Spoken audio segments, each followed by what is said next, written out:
We know that our state is largely dependent on transfers from the center in meeting both our revenue expenditure and for making capital investments. This has really proved to be a really critical issue as the central government sources have been negatively impacted by the COVID-19 for the last 2 years.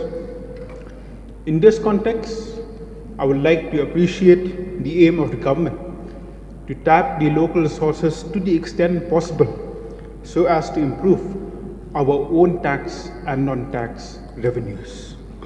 We could see from the budget speech that the government for the first time has presented a gender budget, a youth budget, and a sustainable development goal budget, which is a great initiative towards ensuring that we reach the level of top 10 states by 2030. And at the same time, it also ensures the priority is given to those sections of society which require a more focused attention, namely the women and the youth. The youth of our state, as we all know, is our future, and given the huge talent that exists among our youths, it is absolutely essential that their potential is given the chance to develop not only in the interest of the state, but even of our beloved country. I would first like to touch on the infrastructure sector.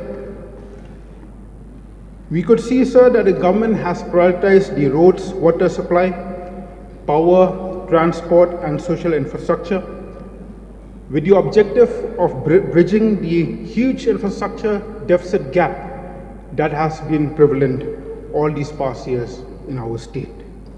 Under road sector, we could see that from 2018 to 2022, the government has completed construction of around 1,851 kilometers of roads involving a cost of around 1,300 crores. Of course, we could see that this is nearly 3 times the achievement of the previous 5 years. However, I would like to emphasize that even though we have achieved such a remarkable performance, but still the government continues to be confronted by many challenges on the ground. We could see on the reply of one of the start questions on Friday that we still have around 1,472 villages across the state which still remains unconnected. In Sohra constituency alone, in 2018, we had around 42 villages which have not been blacktop yet, but we are very fortunate that of these 42 villages, 12 villages have been sanctioned for blacktopping during these last few years. Of course, this gives us a sense of satisfaction, but I would also like to urge the government to kindly look into the villages, especially under Khat Alshnong area, which still remains unconnected, and also to roads leading to famous tourist spots in and around Sohra area, which needs immediate upgradation under my constituency. Apart from providing the necessary connectivity and also the convenience to potential tourists, we should remember that good roads and facilities have a good and a positive impact on the minds of the visitors and tourists about the overall level of development of the state, and they return to their homes with a positive feeling about our beloved state. Under water sector, we could see that the government have increased the number of functional household tap connections from 4,550 in 2019 to around 2 lakhs in 2022, which shows a growth of around 45 times. This is really a very creditable achievement, and I would like to congratulate the department for this. I, however, urge all concerned to positively look at the concerns regarding the manner and quality of implementation. Under the health sector, Rupees 1,617 crores have been earmarked, showing a 28% jump in the allocation over the financial year 2021-22, which indicates the importance being shown by the government towards this critical sector. I'm very thankful to the government for the various health infrastructures under my constituency, which have been upgraded, and also for finally materializing my proposal for stationing of 108 ambulance men specifically for areas under Khat Alshnong like Kro CNRD block. I would also like to urge the government to kindly look into the delay in conducting exams for recruitment of medical and health officers by MPSC, which has led to a delay in the appointment of bonded doctors across the state.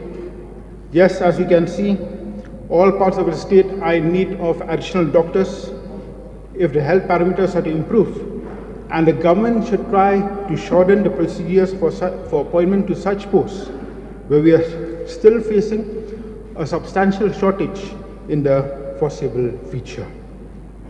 Under the transport sector, I would like to appreciate the government for finally making the Omroy Airport fully functional, handling around 10,000 passengers per month.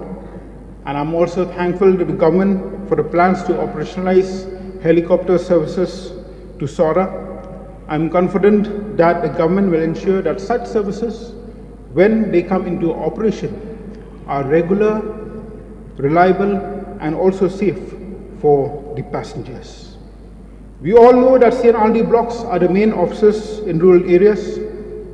The irony is that this office is responsible for disbursement of funds meant for all developmental projects in the rural areas, but the fact it is not provided with the required funds for its own maintenance all these past years. I'm very happy that the government has finally decided to upgrade and construct 40 new CNRD block infrastructures across the state. Member, please wind up. Your time is up. Okay.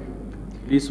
Coming to the tourism sector, we are very happy that the government has doubled the allocation of this particular sector to 173 crores, which shows the intent of the government to generate large-scale employment through this particular sector, which will ultimately contribute to the GDP of the state. Just one more point, sir. I'm very thankful to the Honourable Union Home Minister for the scheme which he has approved relating to the eco-restoration and tourism development at Sohra and the adjoining areas at a cost of 1125 crores over a 5-year period. And we also believe that such interventions will really help in recovering the highly degraded ecosystem of Sohra area. At the end, I would once again express my gratitude for the budget 2022-23 as presented by the Leader of the House. With these few submissions, I resume my seat, Mr. Chairman, sir. Okay, thank you, Honourable Member.